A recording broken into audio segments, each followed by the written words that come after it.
오늘은 대림절, 대강절이라고 하는 대림절 두 번째 주일입니다. 우리 대림절을 상징하는 날이 대림절이 어떤 의미인지 우리 교회 절기 안내하는 영상 보고 찬양으로 오늘도 먼저 하나님께 영광 돌린 후에 예배 시작합니다.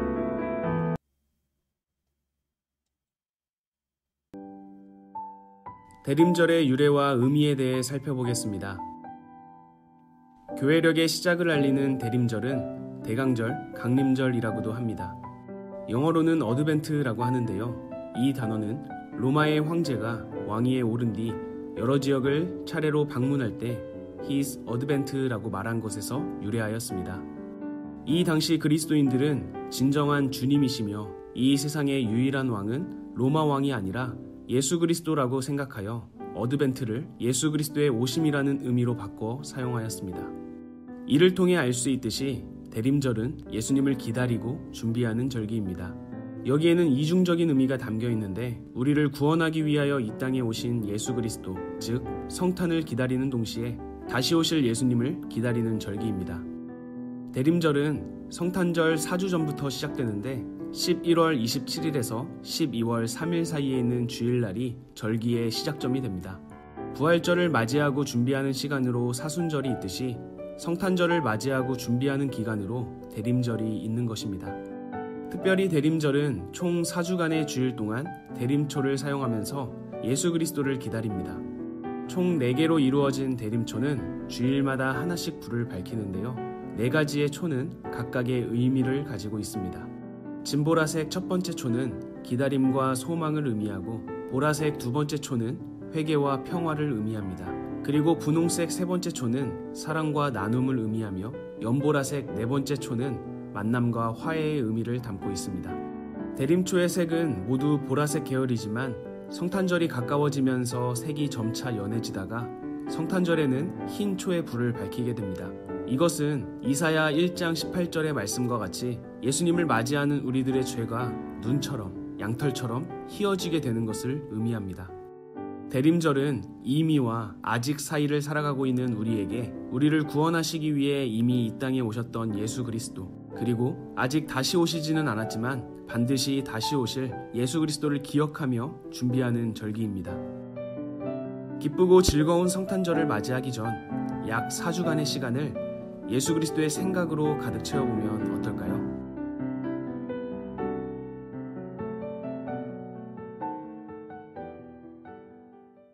아멘. 이 시간 우리 각현식 집사님의 수고로 경배와 찬양 시간 갖도록 합니다.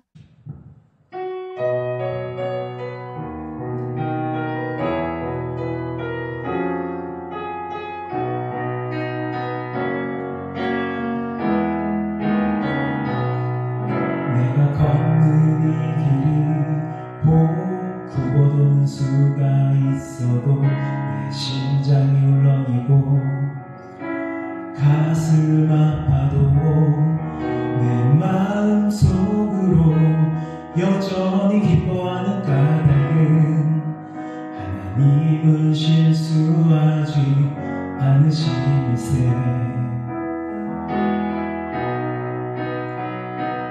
내가 세운 계획이 빛나갈지 모르며 나의 희망 덧없이 쓰러질 수 있지만 나 여전히 인도하시는 주님을 신뢰하는 까닭은 주께서 내가 가야 할 길을 잘 아시밀세.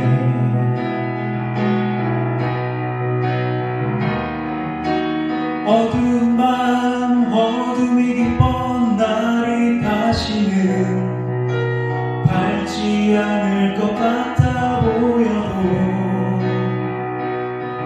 내 신앙 부여잡고 주님께 모든 것 맡기니 하나님을 내가 믿음일세.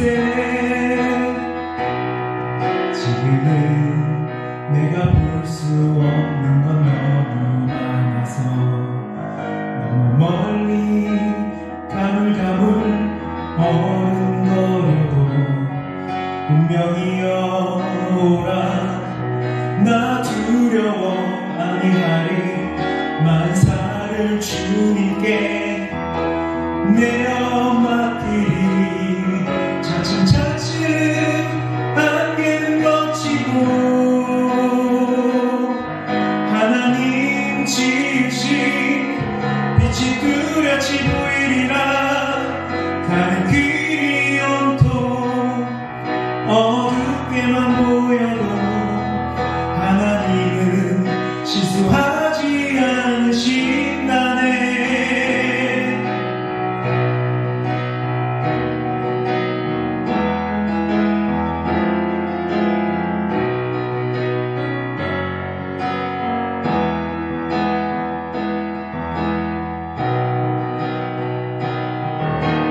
어두운 밤 어둠이 깊은 날이 다시는 밝지 않을 것 같아 보여도 내 신앙 부여잡고 주님께 모든 것 맡기리니 하나님은 내가 믿음일세. 지금은 내가 볼 수 없는 것 너무 많아서 너무 멀리 가물가물 어른거려도 운명이여라 나 두려워 아니하리. 만사를 주님께 내어 맡기니 차츰차츰 안개는 걷히고 하나님 지지 빛이 뚜렷이 보이리라. 가는 길이 온통 어둡게만 보여도 하나님은 실수하지 않으신다네.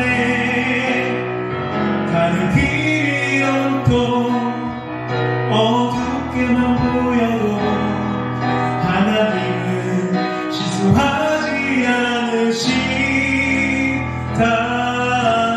않으신다네. 네, 오늘은 합심기도 기도 제목 3가지를 가지고 나왔습니다. 우리 이 기도 제목으로 기도하기를 원합니다. 코로나19 상황 가운데서 이러한 상황을 잘 극복해낼 수 있도록 대한민국 모든 국민들에게 지혜를 허락하여 주시옵소서. 또 우리 지휘관들과 우리 용사들의 건강과 그들의 안전을 꼭 지켜주시옵소서. 마지막으로 승전성도 모두가 예수를 깊이 생각하고 믿음에 굳게 설 수 있도록 도와주시옵소서. 이 3가지 기도 제목으로 우리 합심하여 우리 기도하고 예배드리겠습니다. 자, 주여 하나님 아버지 주님,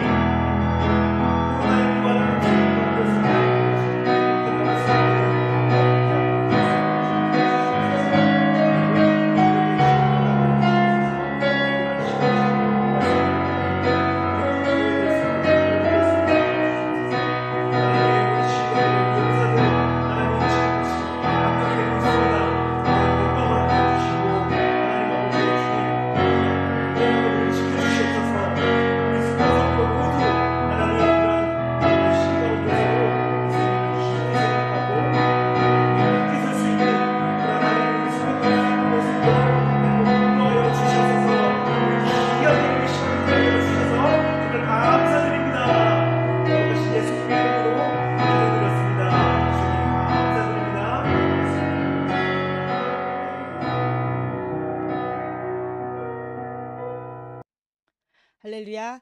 이 시간 우리 조용한 기도 드리심으로 2020년 12월 6일 대림절 2번째 주일 예배를 주님 앞에 올려드리시겠습니다. 기도합니다.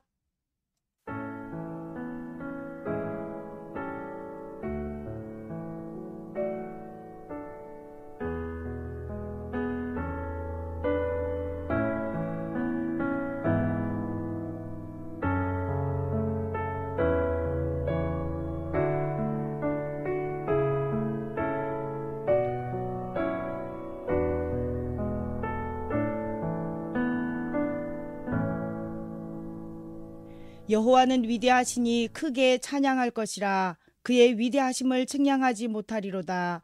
대대로 주께서 행하시는 일을 크게 찬양하며 주의 능한 일을 선포하리로다.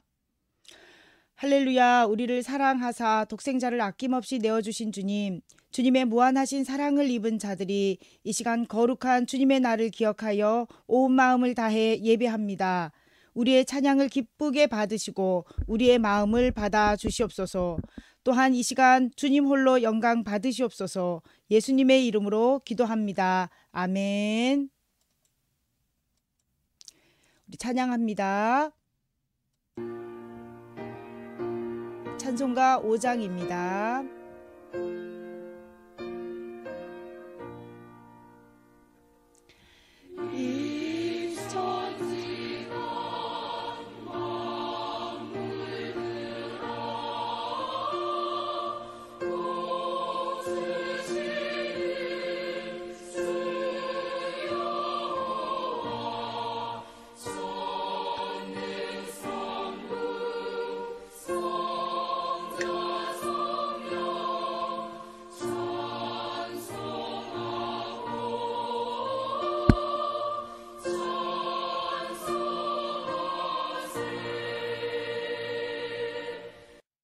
아멘. 성시고독 교독문 38번입니다.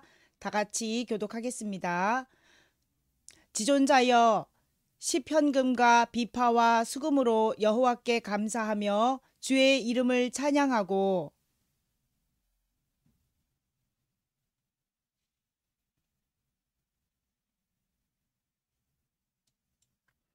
여호와여, 주께서 행하신 일로 나를 기쁘게 하셨으니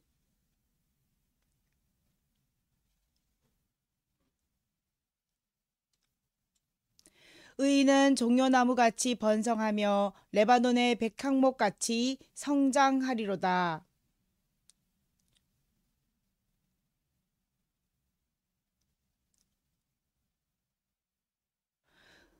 그는 늙어도 여전히 결실하며 진액이 풍족하고 빛이 청정하니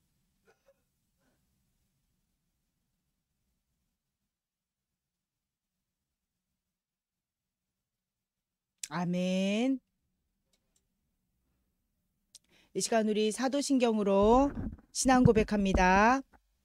전능하사 천지를 만드신 하나님 아버지를 내가 믿사오며 그 외아들 우리 주 예수 그리스도를 믿사오니 이는 성령으로 잉태하사 동정녀 마리아에게서 나시고 본디오 빌라도에게 고난을 받아 십자가에 못 박혀 죽으시고 장사한 지 사흘 만에 죽은 자 가운데서 다시 살아나셨으며 하늘에 오르시어 전능하신 아버지 하나님 우편에 앉아 계시다가 저리로서 산 자와 죽은 자를 심판하러 오시리라.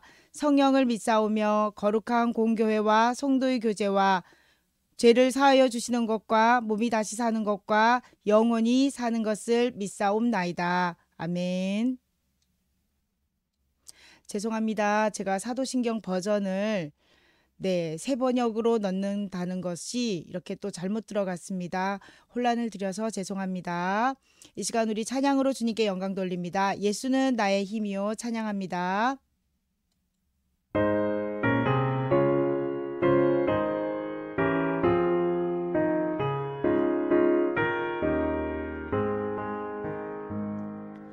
예수는 나의 힘이요 내 생명 되시니 구주 예수 떠나 살면 죄 중에 빠지니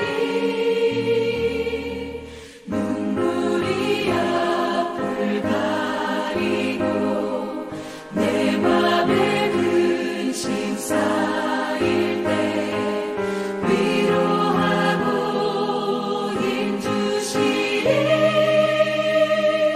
주 예수. 예수는 나의 힘이요 내 친구 되시니 그 은혜를 간구하면 풍성히 받으리. 햇빛과 비를 주시니 추수할 곡식 많도다.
시간에 우리 유현정 집사님 대표기도 해주시겠습니다.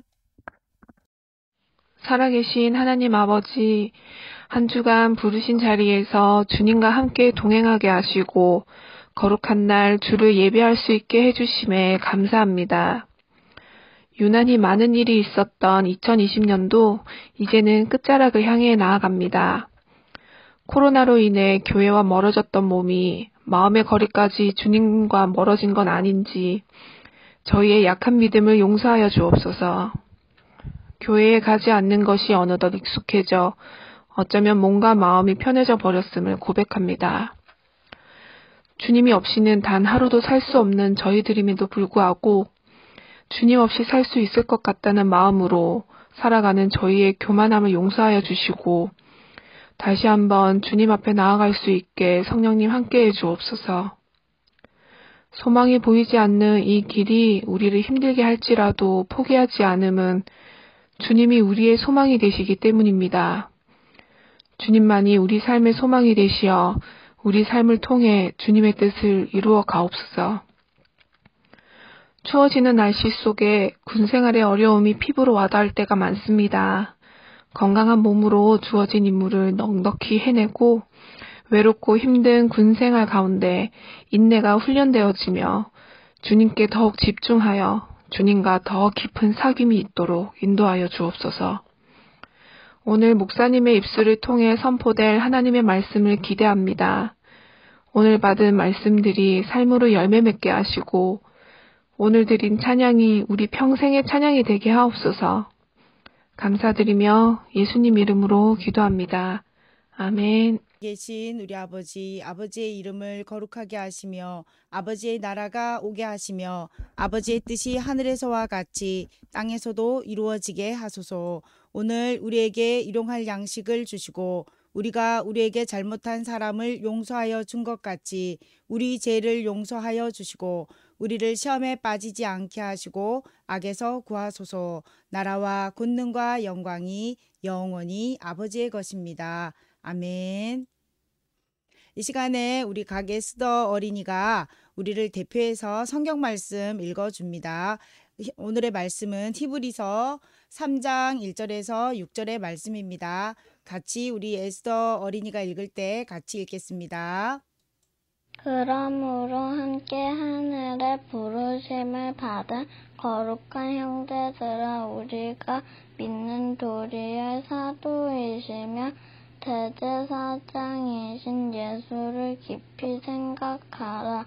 그는 자기를 세우신 이에게 신실하시기를 모세가 하나님의 온 집에서 한 것과 같이 하셨으니 그는 모세보다 더욱 영광을 받을 만한 것이 마치 집 지은 자가 그 집보다 더욱 존귀함 같으니라. 집마다 지은 이가 있으니 만물을 지으신 이는 하나님이시라.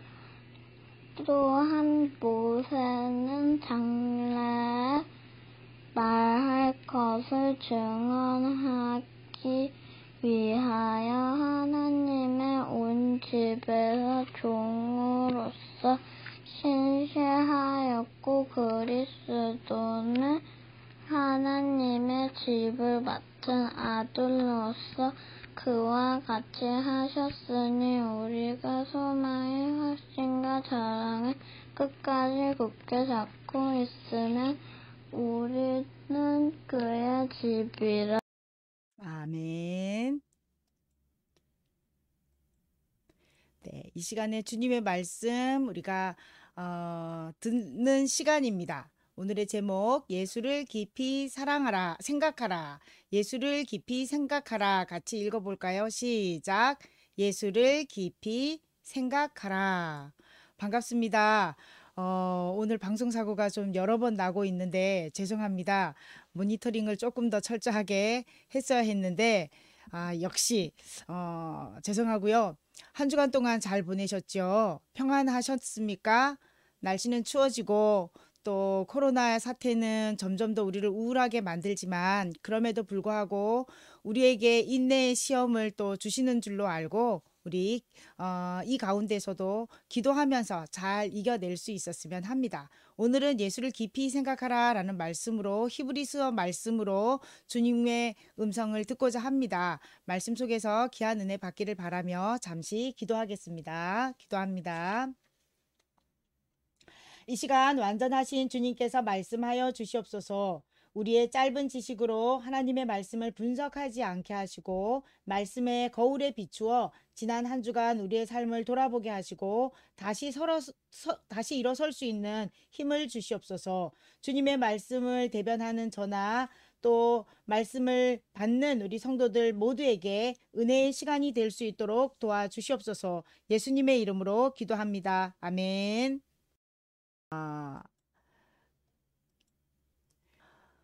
빌 게이츠는 왜 생각 주간을 만들었을까라고 하는 책에 보면 빌 게이츠가 1년에 2번 생각 주간이라는 명목으로 휴가를 보내는 그런 이야기가 나옵니다. 일주일간 MS 직원들은 물론 가족의 방문조차도 거절한 채 미국의 서북부 지역에 있는 자신의 호숫가에 있는 별장에 칩거하면서 휴가를 보내는데요. 그는 이 생각주간 동안 정보기술 IT 업계의 새로운 동향에 대해서 숙고하면서 또 임직원들이 제출한 여러 보고서들을 가지고 사업 아이디어를 생각하고 구상한다고 합니다.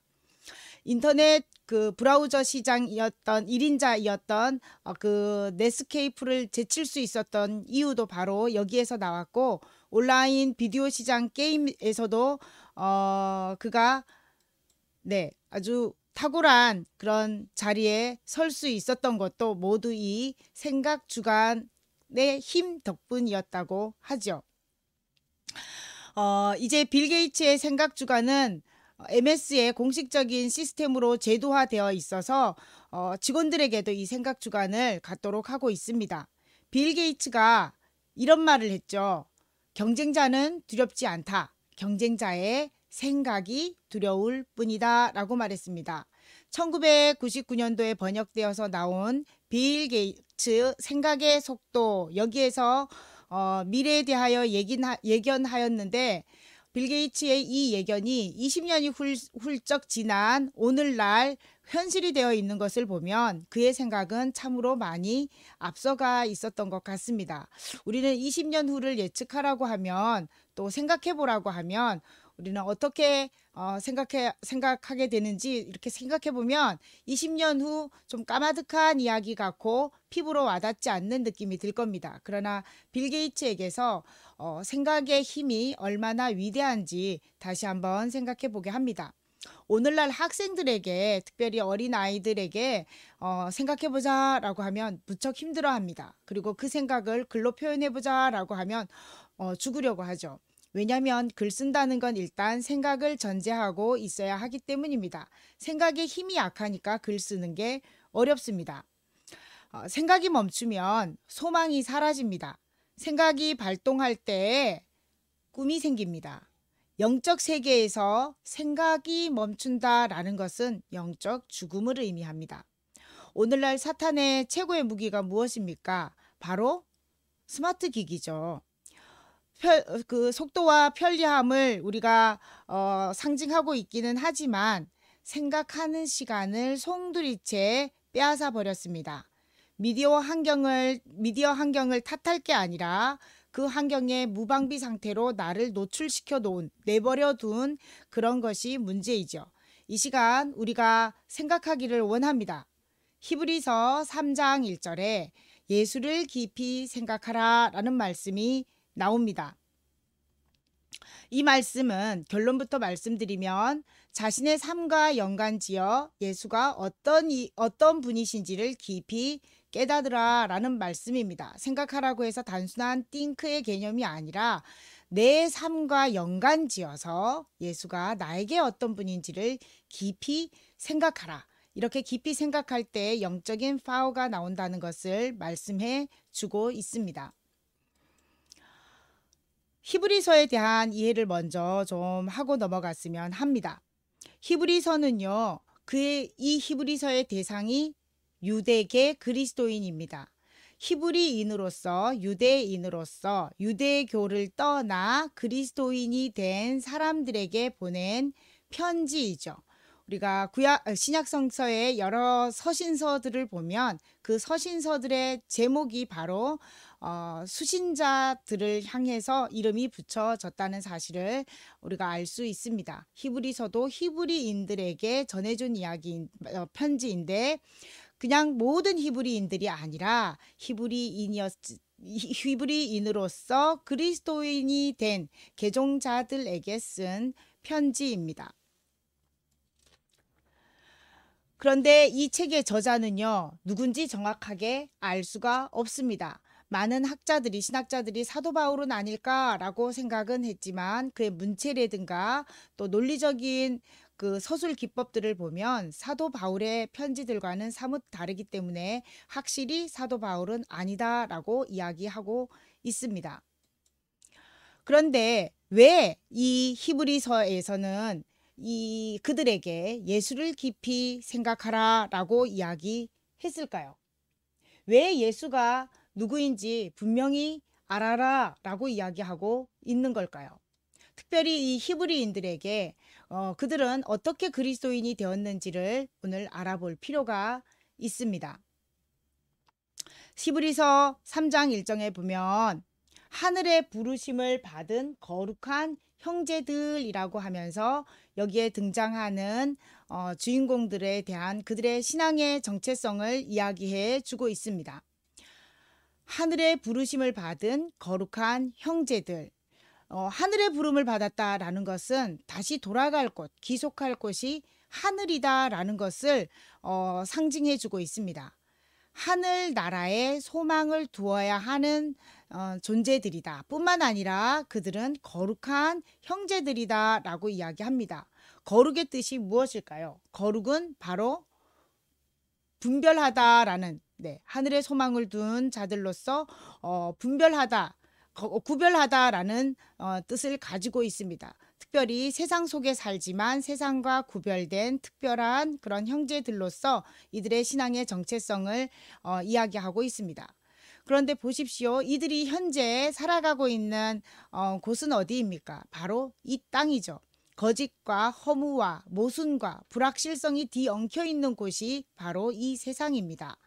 하늘나라에 소망을 두어야 하는 사람들의 모습은 그러나 소망은 하늘나라에 두지만 삶은 이 땅에서 목숨이 붙어있는 한 이 땅에 살아 있어야 되기 때문에 온갖 부조리와 고난과 폭행과 악행 그 모든 숲에 머물러 살아야 합니다. 그러나 하늘나라에 소망을 두기 때문에 거룩함으로 세상과 구별된 삶을 살아야 하는 존재들이죠.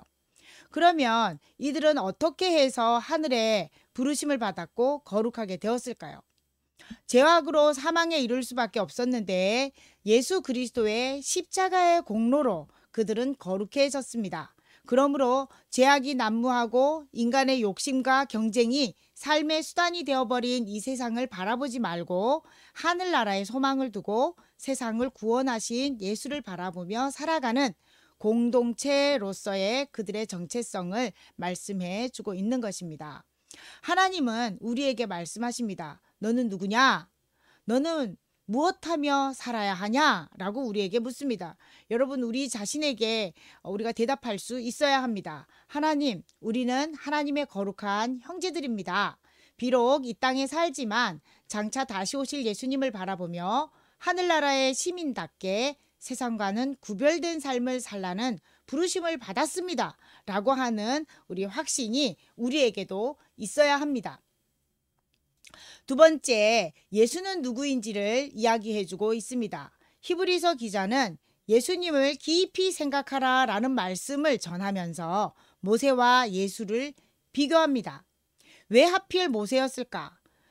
이 말씀을 이해하기 위해서는 2000년 전 히브리인들의 신앙과 역사적인 맥락을 우리가 살펴볼 필요가 있습니다. 모세는 히브리인들에게 신앙의 대상이었어요. 놀랍게도 신앙의 대상이었어요. 왜냐하면 민족의 구원자였죠. 그들의 삶의 근간을 이루는 율법을 또한 하나님에게 받아서 전수해 주었습니다. 모세는 히브리인들에게 있어서 국부와도 같은 존재입니다.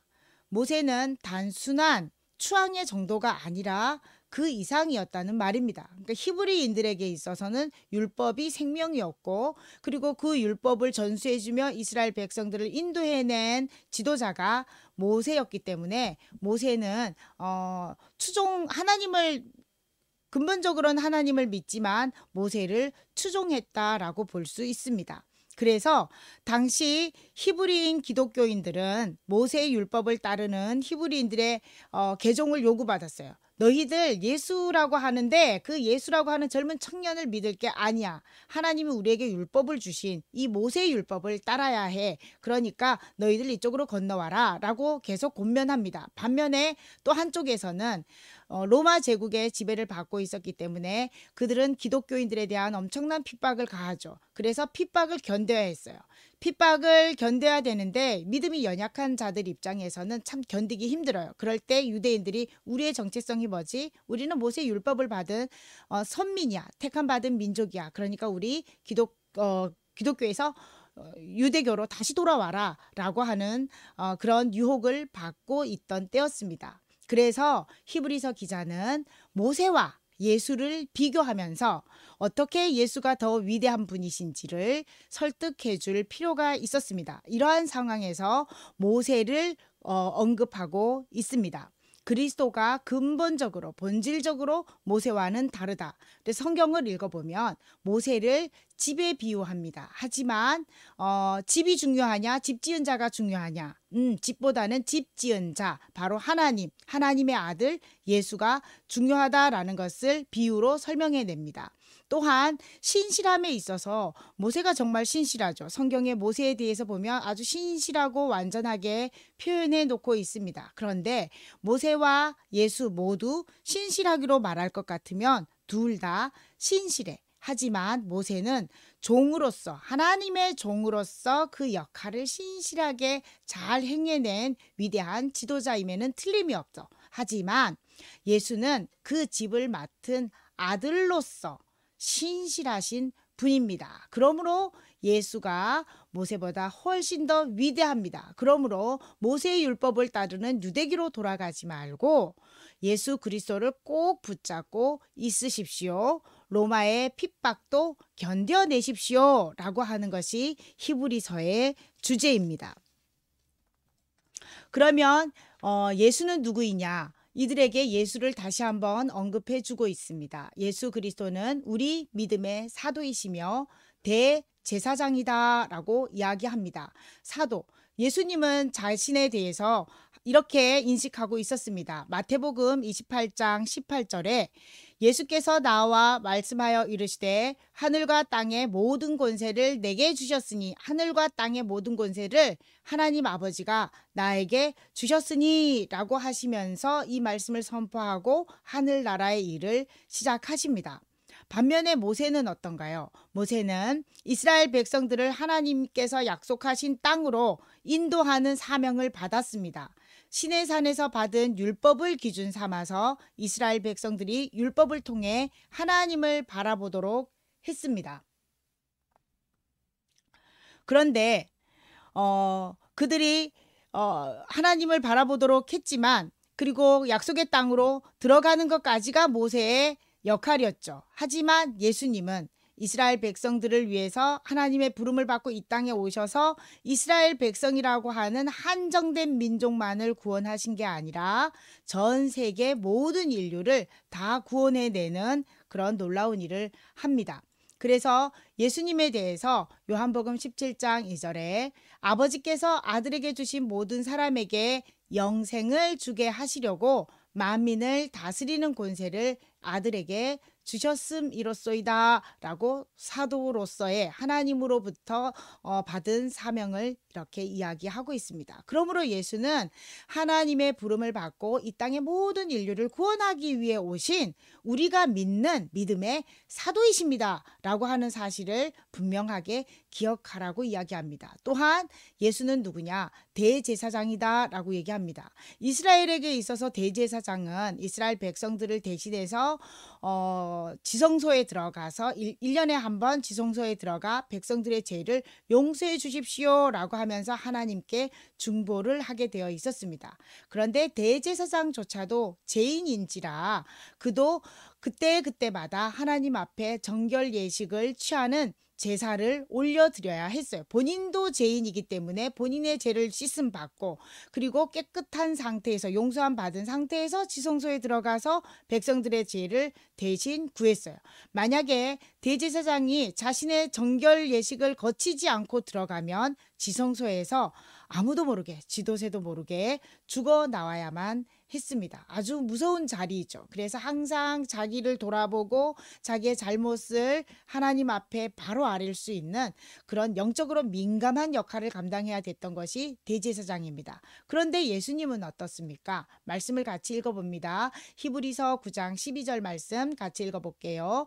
염소와 송아지의 피로 하지 아니하시고 오직 자기의 피로 영원한 속죄를 이루사 단번에 성소에 들어가셨느니라. 예수님은 구약의 히브리인들의 제사장들과는 다르게 전혀 죄가 없으신 분이에요.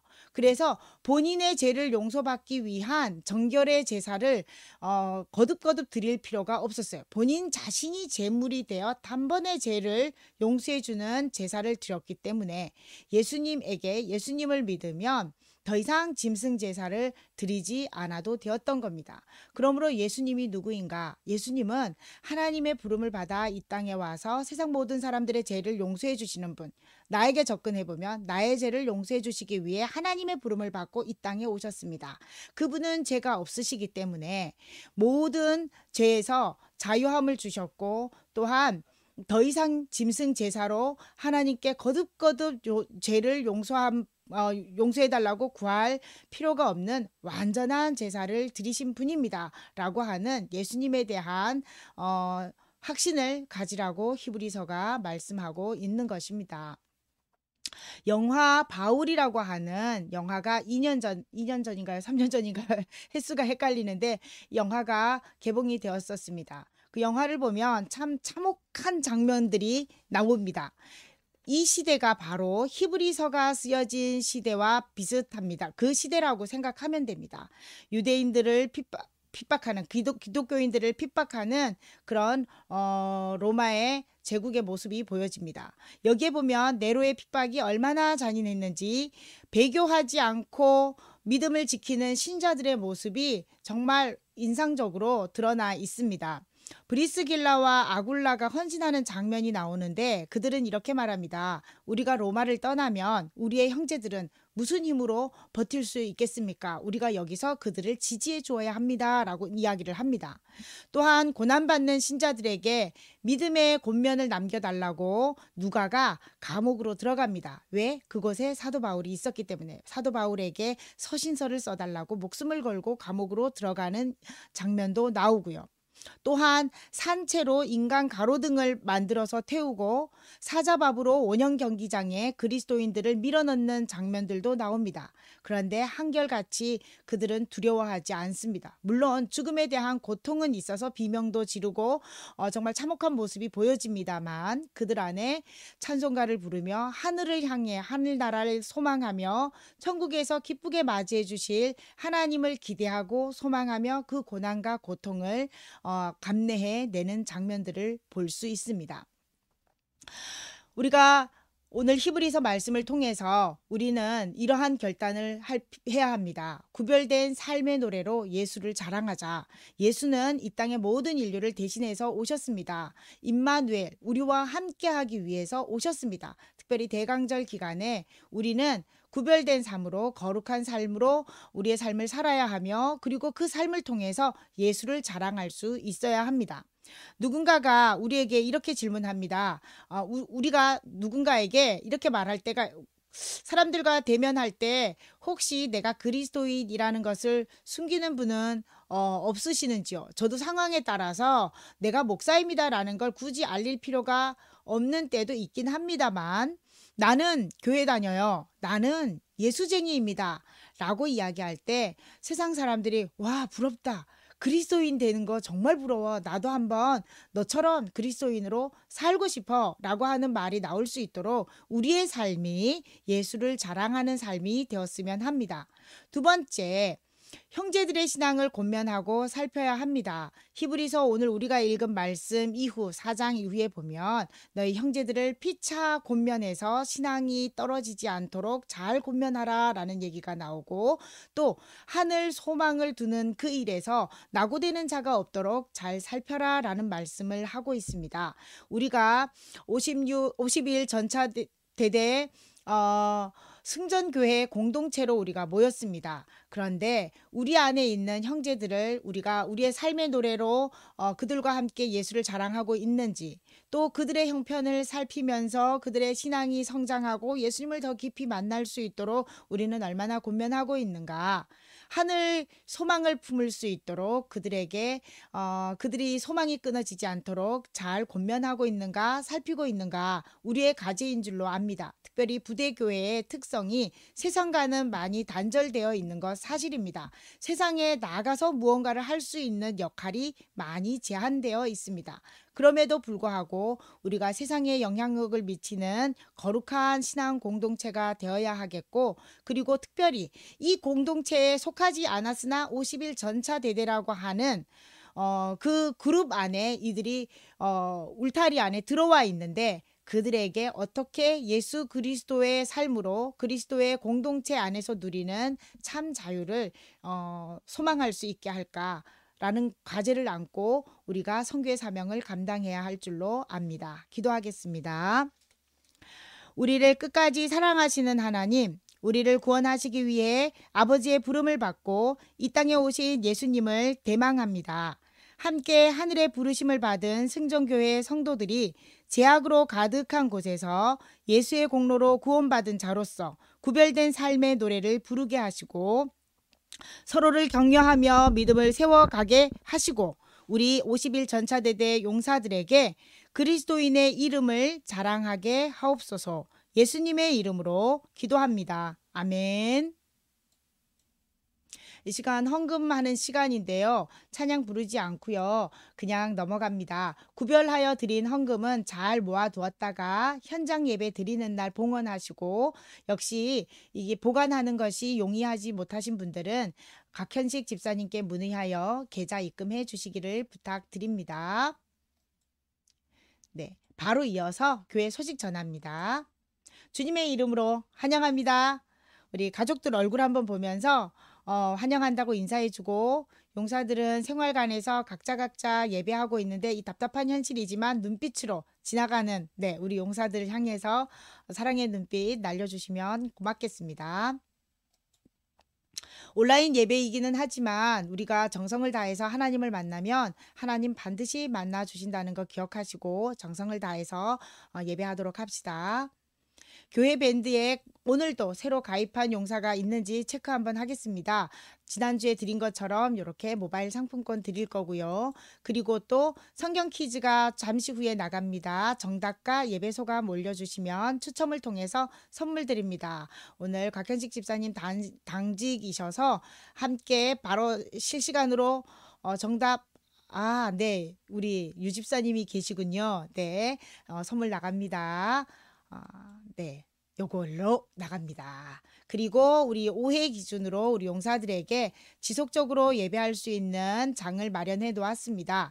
예배를 통해서 하나님을 만나고 삶이 변화되어지는 우리 승전 교회 형제들 되기를 주님의 이름으로 축원합니다. 중대별 기독 군종병을 모집합니다. 믿음으로 기쁘게 섬기기 원하는 용사들은 지원해 주시고, 또 그런 용사들이 눈에 띄면 저와 곽현직 집사님에게 추천해 주시면 감사하겠습니다. 주일 예배를 더욱 풍성하게 드리기 위해서 예배를 온라인이다 보니까 저의 일방적인 방송이 되어버리잖아요. 그런데 함께 참여하는 예배가 되었으면 합니다. 그래서 특송 신청을 받습니다.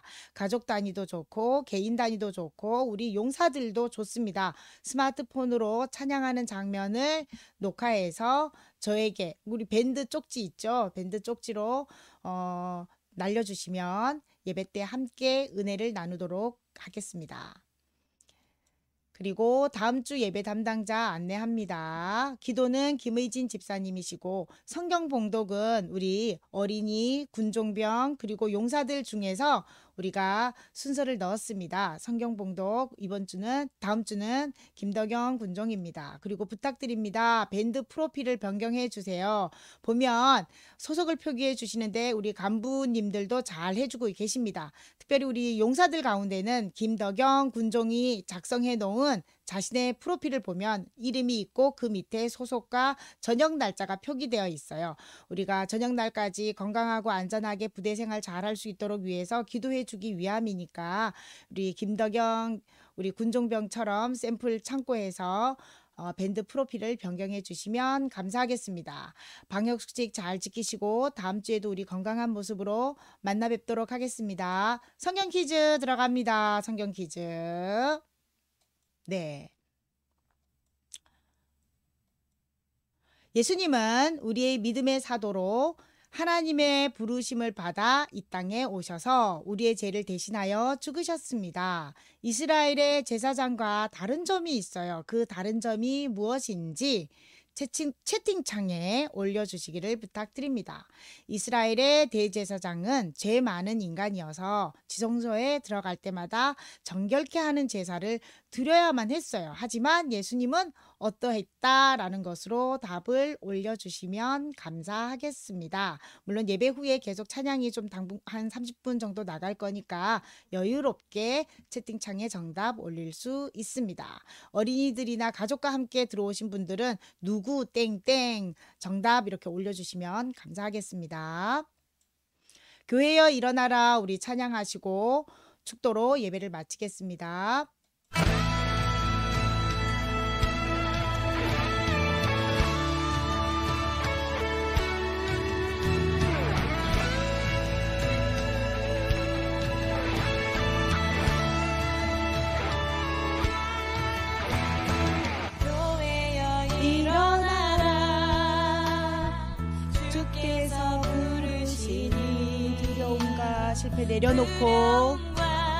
실패 내려놓고 교회여 일어나라 일어나라 교회여 일어나라 일어나라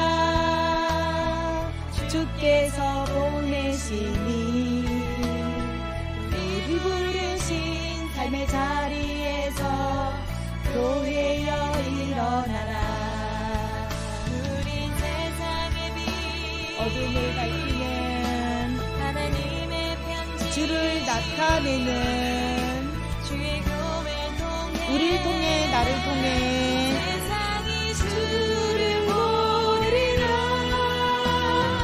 일어나라 아버지 사랑으로 아버지 능력으로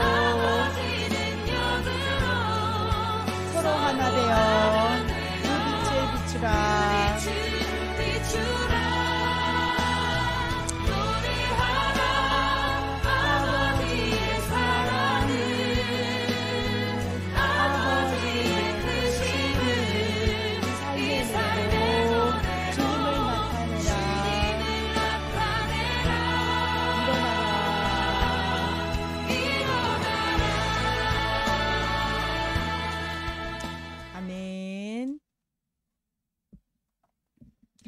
이 땅에 우리의 죄를 대신하여 십자가의 고난을 감당하시고자 이 땅에 오신 우리 주 예수 그리스도의 보혈의 은혜와 끝까지 함께 하시는 하나님 아버지의 무한하신 사랑과 성령님의 보호, 인도, 교통하심이 하늘의 소망을 두고 이 땅에서의 고난을 견디되 거룩한 주의 자녀로서 구별된 삶을 살기로 결단한 승전교회 모든 성도들과 우리 51 전차대대 72사단 전차대대 모든 장병들 머리머리 위에 이제로부터 영원토록 함께 있을지어다. 아멘.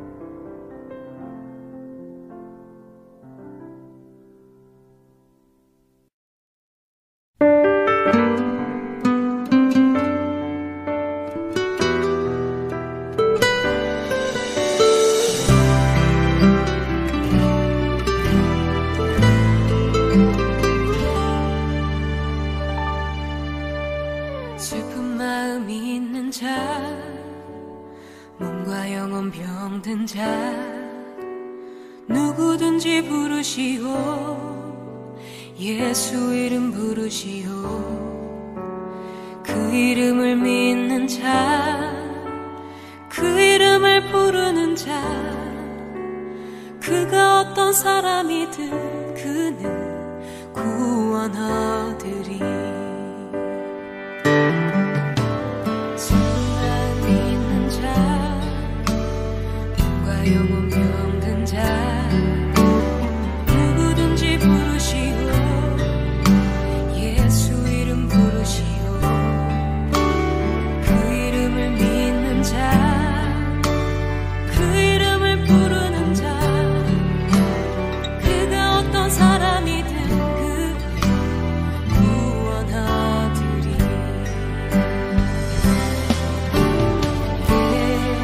예수 예수 오 능력의 그 이름 예수 나 외쳐 부르네. 예수 예수 오 구원의 그 이름 예수 나 외쳐 부르네. 예수 그리스도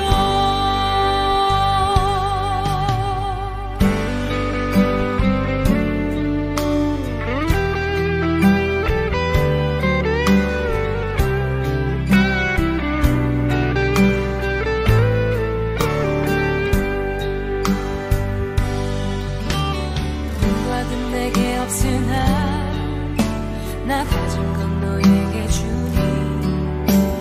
능력의 이름 예수라. 그 이름을 부르시오. 그 이름을 믿는 자, 그 이름을 외치는 자, 그가 어떤 사람이든 그는 주의 영광 보리라.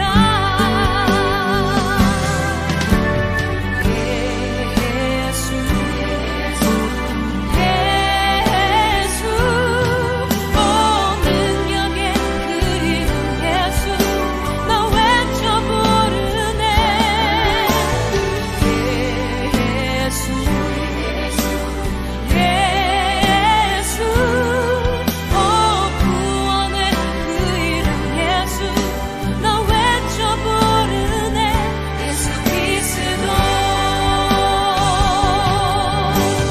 우리에게 주신 영광이라. 나 어찌 잠잠하리.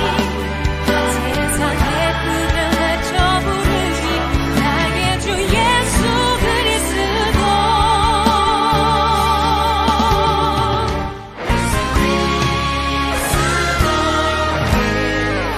예수 예수 오 능력의 그 이름 예수 나 외쳐 부르네. 예수 예수 오 구원의 그 이름 예수 나 외쳐 부르네. 예수 그리스도